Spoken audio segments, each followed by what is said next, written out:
So this shouldn't be a very hard process. The first thing we need to do is find something to prop this hood up, and you definitely want to prop it up as high as you can. Alright, so I got my hood propped. I'm just using a broomstick. I took the broom off of it and it seems to be working good. Alright, so they're packed very well. So yeah, it looks pretty good, and we even have some grease inside of there. Same thing on the other side.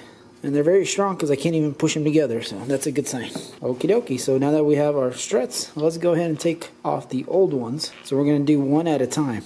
You guys can see here there's a metal band here, and what you do is you just stick a screwdriver underneath it and you pry it, and the band will come up.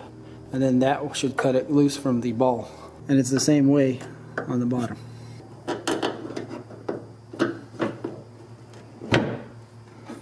And just like that, it comes right off. We're going to do the same thing for the bottom.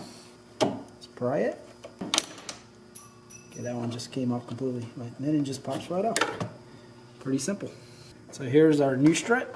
Now putting the new strut in is actually easier. You can just set it over the ball, and then you can, kind of tap it and it'll go in. Or you can do kind of the same thing as pull the spring off of it to release tension and then put it on. So I find that releasing the spring just a bit works the best. And that's it. It's on. Now we can do the top. So as you guys saw that, I just pushed the top in. So either way works. It's not too difficult.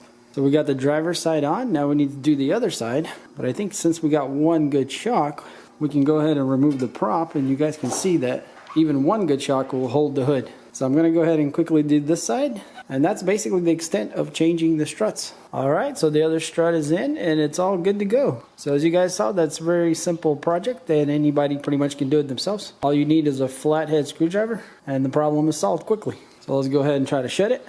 And it has a lot of resistance now because it's, these are brand new.